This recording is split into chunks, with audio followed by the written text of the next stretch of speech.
Now, my co-author is Melanie Boyle. She is the manager of corporate social responsibility of a company called Standard Textile, which is in Cincinnati. They've been around in the USA. They've been around for about 80 years.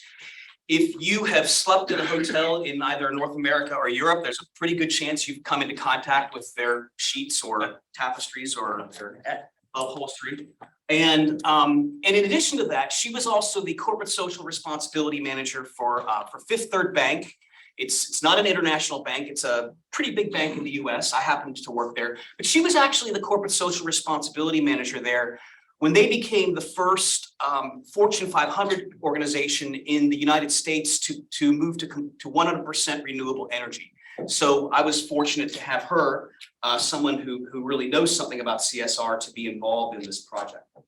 So what I'd like to do today, very simply, is I'd like to hear from you. What do you think, as we go through this, what are some ways that employees can support their organizations in doing the right thing for the environment, for their community, for good governance in their organizations? That's really the theme of this. So you may have seen that the title on this is ESG, Environment, Social, and Governance. When we think about corporate social responsibility, on the one hand, those are really more the actions. It's what is the organization doing for the environment and so on.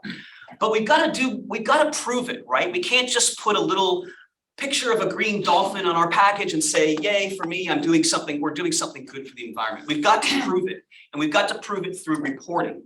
And that is really what ESG is about. When we think of environmental, social, and governance, that's the ESG side, is publishing it and proving through reporting that we're actually doing the right thing for the world.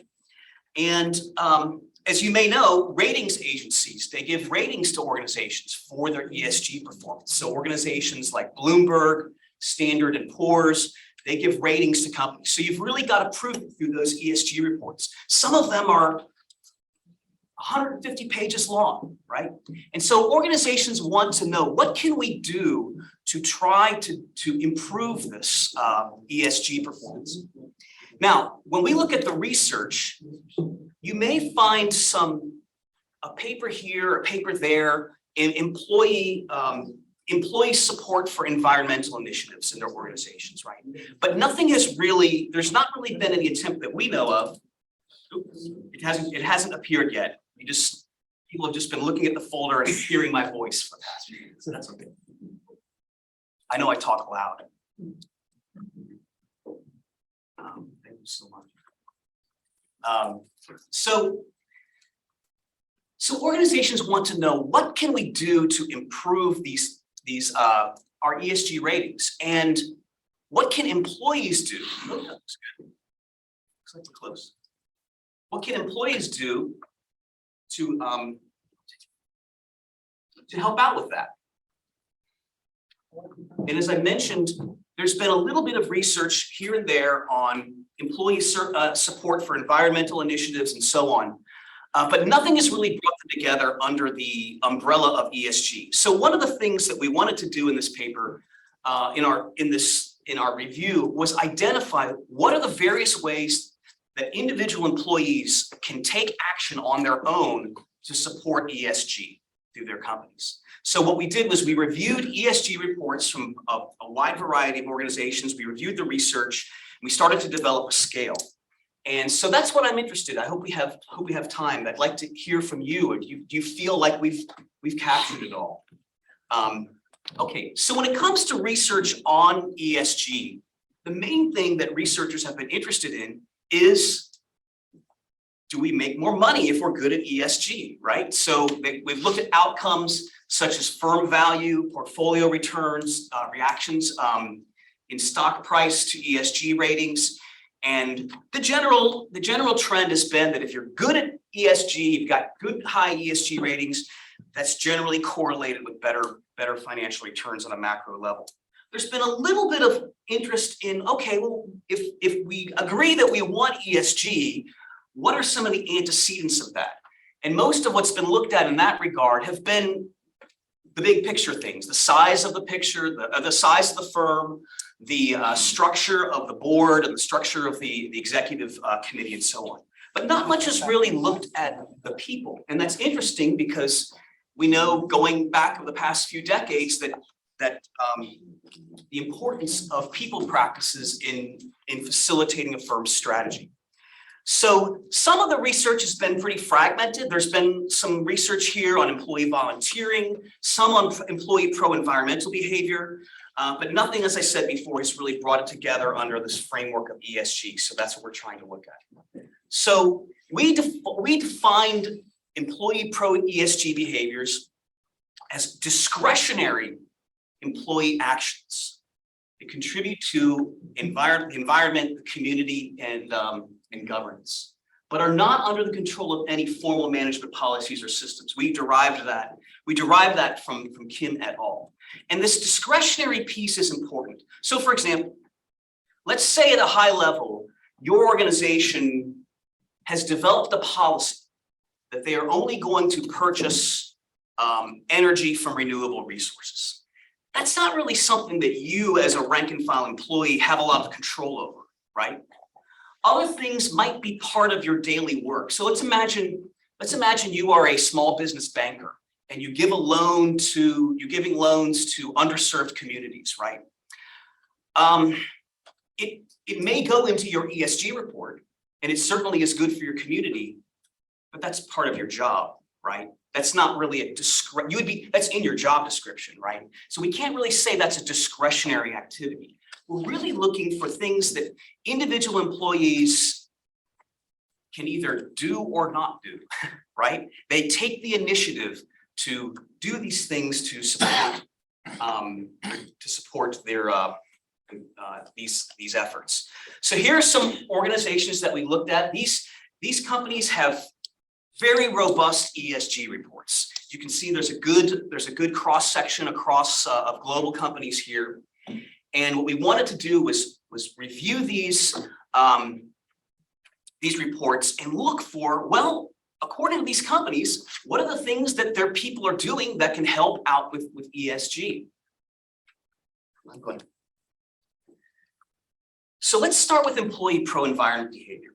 If you look at a lot of ESG reports, you'll see things like kilowatt hours used, amount of water used.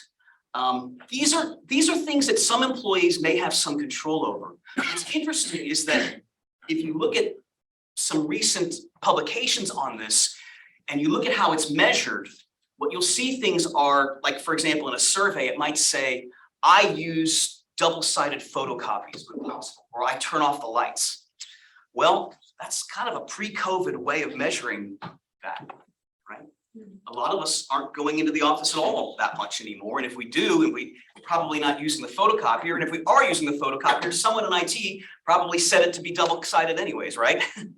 So we have to think of some new way of measuring this.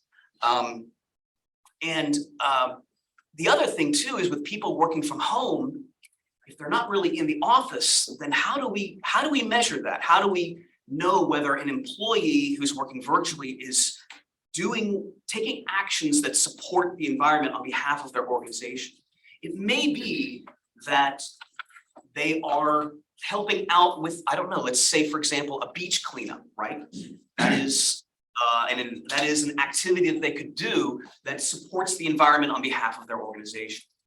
So given the fact that people are working more away from the office, it might be that we want more generalized measures of employee support for ESG than, for example, the photocopy example. So we'll show you some of those items suggesting in just a moment. Let's move on to the social side. So there's environmental, there's social, and there's governance. In terms of pro-social behavior, employees can do things like support diversity practices in their organizations. They can support what are called employee resource groups, which are groups inside the organization that are designed to provide networking for traditionally underrepresented groups in the company.